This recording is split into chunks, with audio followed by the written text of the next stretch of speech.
Hello, my friends. Welcome to ADA 24/7 Regulatory Bodies and SO channel. I'm your Zavir and I'm here with a very requested session. देखिए IFSC की regarding बहुत सारे बच्चों की मेरी personal request आ रही थी, सर आप आईएफएससी रिलेटेड कोई सेशन नहीं बना रहे हैं, प्लीज कोई स्ट्रेटेजी, कोई प्रिपरेशन, कहाँ से क्या, तो वो चीज़ें मतलब ऐसे बहुत सारे मैसेजेस मुझे आ रहे थे। तो मैंने कहा चलो ठीक है, कल ही हमारा आईएफएससी का जो है प्रीलिम्स का रिजल्ट आया और मैंने देखो प्रीलिम्स के रिजल्ट के बारे में आप लोगों को बोला था कि majority of you will make it to the phase 2।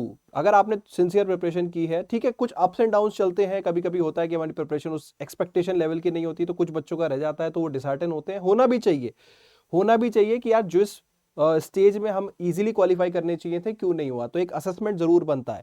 ठीक है, तो नेक्स्ट इंपॉर्टेंट चीज आ जाती है कि फेज 2 की प्रिपरेशन कैसे करें, क्योंकि ज्यादातर बच्चा जो था वो अब फेज 2 में पहुंच गया है। अब यहाँ पे रियल रूथलेस कंपटीशन है, एक एक नंबर पे आपका सिलेक्शन डिपेंड करेगा और एक क्यों बहुत ही माइन्यूट नंबर पे भी आपका सिलेक्शन जो है यहाँ पे डिपेंड करेगा। तो क्यों ना अपनी स्ट्रेटेजी को और एम्फेसिस दें, अपनी स्ट्रेटेजी को और इंप्रूव करें। तो उसी के रिगार्डिंग ये सेशन है, ज्यादा लंबा रखूंगा नहीं, क्रिस्प सा सेशन है। तो चलिए दोस्तों स्टार्ट करते हैं। स्टार्ट करने से पहले एक छोटी सी रिक्वेस्ट रहेगी कि अगर आप हमारे चैनल पे नए हो तो जल्दी से चैनल को सब्सक्राइब कर लो, वीडियो को लाइक कर दो और ये रहा मेरे टेलीग्राम ग्रुप का क्यूआर कोड, इसको स्कैन करके ज्वाइन कर लो। आपको आईएफएससी रिलेटेड बहुत सारा फ्री मटेरियल यहां पे मिल जाएगा। चलिए दोस्तों आते हैं आईएफएससी प्रिपरेशन। देखिए फेज 2 को आपको समझना पड़ेगा। फेज 2 का सिलेबस बड़ा ही सिंप्लीफाइड और डिफाइंड है।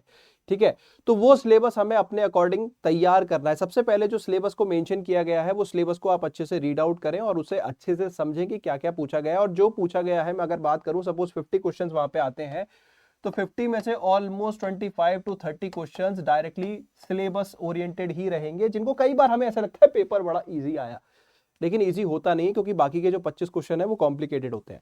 ठीक है, तो सबसे पहले सिलेबस ओरिएंटेड क्वेश्चन जो है, सिलेबस, अब देखो सिलेबस से इजी क्वेश्चंस भी बन जाते हैं, कई बार कॉम्प्लिकेटेड क्वेश्चंस भी बन जाते हैं, लेकिन आईएफएससी का ट्रैक रिकॉर्ड रहा है कि अगर वो एनालिटिकल क्वेश्चंस पूछता है तो वो इजियर साइड ही पूछता है। फॉर एग्जाम्पल मतलब फॉर एग्जाम्पल जैसे कि ways and means advances limit कितनी हो गई, ठीक है, इस तरह के सिंपल क्वेश्चंस वो पूछता है कि टी बिल्स की मैच्योरिटी कितनी हो गई। तो वो सिलेबस ओरिएंटेड क्वेश्चन है, स्टैटिक ओरिएंटेड क्वेश्चंस होते हैं, वो आपके कहीं ना कहीं आते ही आते हैं। ठीक है, जो रिमेनिंग जहां पे रियल फाइट होने वाली है, सिलेबस तो हर कोई तैयार कर लेगा, क्योंकि आप क्या है, आप एक पीएफआरडी एस्पिरेंट रह चुके हैं, आप एक आरबीआई एस्पिरेंट रह चुके हैं, आप एक इडा एस्पिरेंट रह चुके हैं, तो कहीं ना कहीं सिलेबस कॉमन सा, insurance, pension, banking, financial markets, आप ये सब पढ़ चुके हैं।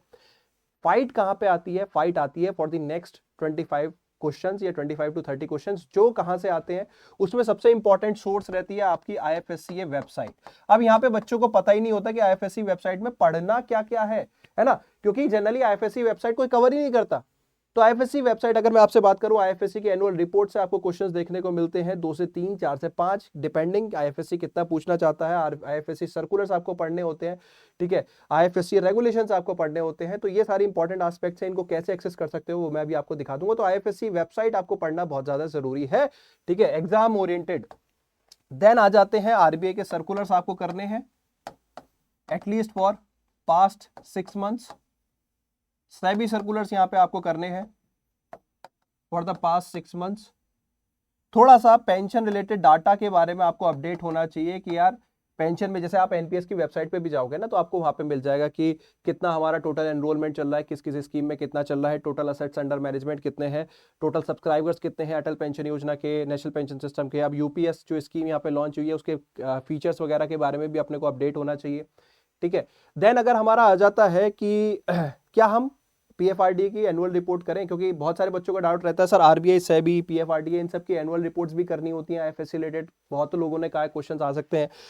देखो आरबीआई की एनुअल रिपोर्ट काफी पुरानी हो चुकी है, आई डोंट थिंक उससे क्वेश्चन बन सकता है। सेबी की एनुअल रिपोर्ट में ऑलरेडी देख चुका हूं, उसमें बहुत सारे क्वेश्चंस नहीं बनते, लेकिन कुछ क्वेश्चंस बनते हैं जिनसे क्वेश्चन पूछा जा सकता है। ठीक है, एंड पीएफआरडीए की एनुअल रिपोर्ट से मुझे नहीं लगता कि कोई क्वेश्चन बनेगा, क्योंकि वो अगेन रिपोर्ट जो है वो काफी पुराना डाटा वो ऑफर कर रही है, हमें लेटेस्ट डाटा चाहिए। ठीक है, तो इसके बाद आते हैं इडा, आईआरडीआई के सर्कुलर्स हमें करने हैं। ठीक है, इसके सर्कुलर्स भी करने हैं और इसकी एनुअल रिपोर्ट जो है वो आएगी, अभी आएगी। तो हमें क्या करना होगा, हमें जो रिपोर्ट दिसंबर में आएगी उसके लिए तो हमें परेशान होना नहीं है और पुरानी रिपोर्ट हमें करनी नहीं है। तो यहाँ पे हमें मेजरली सर्कुलर्स ही करने हैं। हाँ, थोड़ा लेटेस्ट इंश्योरेंस डाटा जो है, इंश्योरेंस पेनिट्रेशन कितनी है, इंश्योरेंस डेंसिटी कितनी है, वो डाटा जरूर हमें यहाँ पे करना पड़ेगा। ठीक है, तो वो डाटा हमें करना पड़ेगा। तो आरबीआई सेबी वगैरह की वेबसाइट से तो आप बहुत ज़्यादा कंफर्टेबल हो, उनके सर्कुलर्स वगैरह फ्री में मेरे टेलीग्राम ग्रुप में मिलते रहते हैं, यूट्यूब पे सेशन होता रहता है, तो आप लोग उसके बारे में तो कंफर्टेबल हो। अब आपकी टेंशन आएगी आईएफएससी रिलेटेड। तो आईएफएससी रिलेटेड जो वेबसाइट है पहले मैं आपको दिखा दूं, उसमें आपको क्या क्या प्रिपेयर करना है। जल्दी से आईएफएससी की वेबसाइट पे चलते हैं, ये वेबसाइट है भैया। तो वेबसाइट में अगर आप अबाउट अस सेक्शन में जाओगे तो देखो यहाँ पे आ जाएगा acts, rules, regulations, notification, circular, guidelines, FAQs, AML, CFFT. तो देखो एक्ट्स में आपको सिर्फ एक ही एक्ट करना है, और उससे देखो एक आध बार क्वेश्चन पूछा गया, एक आध बार नहीं भी पूछा गया। छोटा सा एक्ट है, लिमिटेड सेक्शन है, आई थिंक 30 सेक्शन है, और बड़ी सिंपल सी इंफॉर्मेशन है, आधे घंटे में भी खत्म कर सकते हो। ठीक है, सिंप्लीफाइड वर्जन चाहिए तो देखो हमारे पेड कोर्स में हमने कराया हुआ, आधे घंटे के अंदर बड़े आराम से कर सकते हो। ठीक है, कोई बड़ा इसमें टेंशन वाली बात नहीं है। तो एक्ट्स में तो सिर्फ आपको यही करना है। देन आ जाते हैं, हमें रूल्स नहीं करने, रेगुलेशंस हमें थोड़े से करने हैं। रेगुलेशंस लेटेस्ट वाले तो एटलीस्ट करने ही करने हैं, कुछ पुराने रेगुलेशंस भी कई बार देखने को पड़ जाते हैं। एटलीस्ट 2025 के रेगुलेशंस तो हमें यहाँ पे देखने पड़ेंगे। ठीक है, देन आते हैं, हमें सर्कुलर्स भी यहाँ पे लेटेस्ट वाले एटलीस्ट 2025 वाले तो करने पड़ेंगे। ठीक है, गाइडलाइंस, कुछ गाइडलाइंस जो हमारे सिलेबस से ओवरलैपिंग होती हो वो हमें जरूर करनी चाहिए। ठीक है, जैसे इंश्योरेंस इंटरमीडिएरी रिलेटेड गाइडलाइंस है, पुरानी गाइडलाइंस है, तो ये हमारे सिलेबस से मैपअप होती हुई है, हमें करनी है। एंटी मनी लॉन्ड्रिंग ये वाली इतनी ज्यादा देखो ओवरलैपिंग नहीं है, वैसे करनी तो चाहिए। ठीक है, गाइडलाइंस तो वैसे मैं कहूंगा कि अगर सारी कर लोगे तो अच्छी बात है, क्योंकि आपके सिलेबस में जो गिफ्ट सिटी सेंटर है उसमें जो एंटिटीज हमारी एनरोल होती हैं, बैंकिंग यूनिट्स, इंश्योरेंस ऑफिसेस, तो उन सब में क्या नेटवर्थ रिक्वायरमेंट्स वगैरह है वो यही गाइडलाइंस वगैरह से मिलता है। तो आई वुड सजेस्ट कि यार कर लोगे तो ज्यादा अच्छा है, स्किप करने की जरूरत नहीं है, क्या पता एक एक क्वेश्चन पे फाइट होती है। एफएक्यूज भी अपने सिलेबस से ओवरलैप होते हुए टॉपिक्स का ही करना है। ठीक है, अगर कोई न्यूज जैसे सैंड बॉक्स वाली न्यूज रहती है, सीजेड कंप्लायंस एफएक्यू, ये थोड़ा सा पढ़ लो, थोड़ा सा, ज्यादा नहीं। ठीक है, setting up and operation of international branch and campus of offshore education centres, ज़्यादा रेलेवेंस नहीं है। ठीक है, ये टैक्सेशन वाला ज़्यादा रेलेवेंस नहीं है। ठीक है, lesser, again I would not suggest इसको रीड करने के लिए। FAQs on registration of finance companies, again finance units हमारे आईएफएससी में एस्टेब्लिश की जाती हैं, तो उससे रिलेटेड एफएक्यूज है, मतलब ये हमारे सिलेबस से थोड़ा मैचअप होता है। इंश्योरेंस ऑफिसेस, ठीक है, ये वैसे अगर आप रेगुलेशंस कर लोगे तो उसमें कवर अप हो ही जाएगा। नेक्स्ट इंपॉर्टेंट चीज आती है पब्लिकेशंस में। पब्लिकेशंस में जाओगे, एनुअल रिपोर्ट है जो आपको करनी है। ठीक है, ये रही लेटेस्ट एनुअल रिपोर्ट, ये आपको करनी है। यहां से आपको डेफिनेटली क्वेश्चंस देखने को मिलेंगे, और अगर आप ये कर लेते हो तो बाकी सारा पोर्शन जो है वो थोड़ा सा लेस रिलेवेंट हो जाता है। तो आई वुड से सबसे पहले ये एनुअल रिपोर्ट करनी है, 220 पेज के आसपास की है, बड़ा ब्रॉड लिखा हुआ है।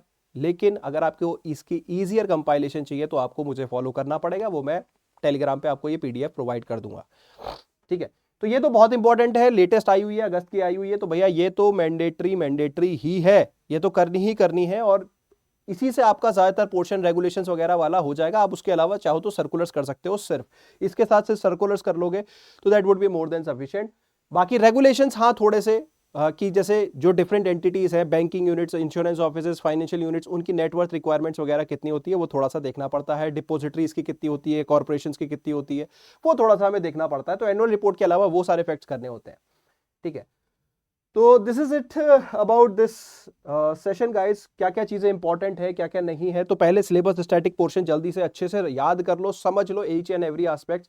देन अब ये रिपोर्ट्स को किस तरह से पढ़ना है, इन रिपोर्ट्स में आपको फैक्ट्स ओरिएंटेड होकर चलना है दोस्तों, बहुत ज्यादा एनालिटिकल चीजें नहीं पूछनी कि हम डिस्क्रिप्टिव राइटिंग नहीं कर रहे।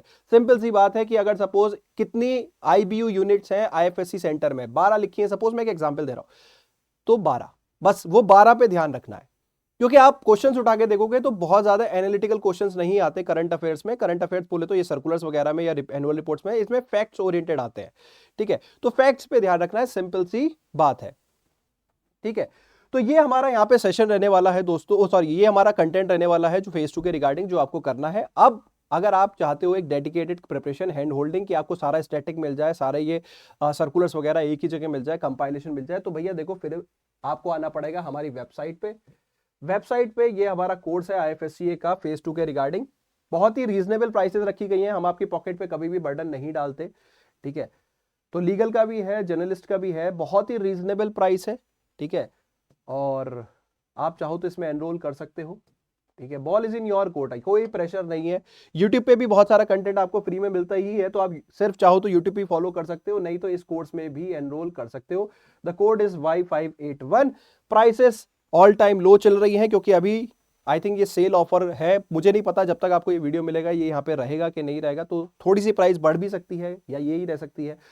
तो आपको एनरोल करना है तो जल्दी से कर लो, ठीक है।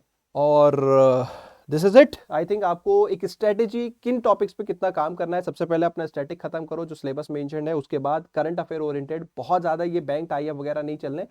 आईएफएससी, हाँ एक और सेक्शन होता है आईएफएससी वेबसाइट पे जो प्रेस रिलीज सेक्शन होता है दोस्तों, वो भी आपको थोड़ा सा करना होता है। उसमें क्या होता है, जो आईएफएससी ने रीसेंट इनिशिएटिव्स किए होंगे, वैसे तो एनुअल रिपोर्ट में भी मिल जाते हैं, लेकिन जो रीसेंट एकदम करंट वाले हैं कि सपोज आईएफएससी ने किसी एंटिटी के साथ कोई टाई अप किया, कोई एमओयू साइन किया, तो उस पर जो क्वेश्चन बन जाते हैं वो भी हमारे न्यूज वगैरह में मिल जाते हैं, तो वो भी थोड़े से देखने होते हैं, ठीक है। बाकी चैनल पे जुड़े रहो, बहुत सारा कंटेंट आपको आईएफएससी रिलेटेड फॉर फ्री भी मिल सकता है। बाकी ball is in your court, course भी यहाँ पे मैंने आपको दिखा दिया है। तो इसी के साथ सेशन कर रहा हूं wrap up. Thank you so much, bye bye, take care, have fun, wish you all the very best for your phase 2।